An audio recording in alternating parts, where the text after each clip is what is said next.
جس سے آپ محبت کر رہے ہیں نا، اسے بھی پتا ہو کہ آپ اس سے محبت کرتے ہیں۔ اظہار محبت کی جرت بھی ہونی چاہیے اور اظہار محبت کا سلیقہ بھی ہونا چاہیے۔ ہمیں آنا چاہیے یہ اظہار کرنا بھی کہ مجھے محبت ہے، یہ بھی ہمیں آنا چاہیے۔ دیکھو نا، لوگ نفرتیں کرتے ہیں تو ان کا اظہار کرتے ہیں کہ نہیں؟ اور مجھے جی یہ بات نہیں پسند، ناراض نہ ہوئیے گا، میں نہیں اس بات کو، یہ ایک تو کہنے کی طاقت ہے، تو یہ کہنے کی طاقت کیوں نہیں کہ مجھے آپ سے محبت ہے؟ یہ کہنے کی بھی تو طاقت ہونی چاہیے نا۔ اس نے کہا تھا کہ اب تو دشمن کی اداؤں پہ بھی پیار آتا ہے، تیری الفت نے محبت میری عادت ہی کر دی۔ او بھائی، پیار کا بھی تو دیکھے نا، نبی پاک صلی اللہ علیہ وسلم نے وضاحت کی۔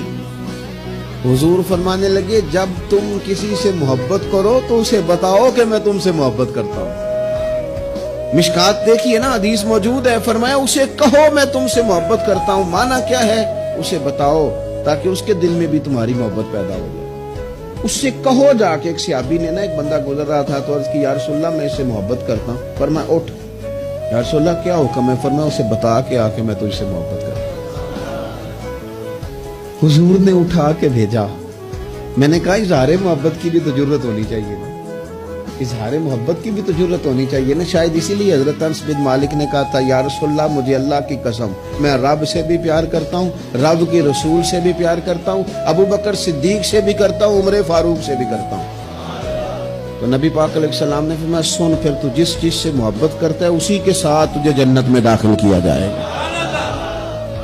تو سلیقہ بھی تو ہونا چاہیے نا۔ محبوب نے فرمایا جا بتا کے آ۔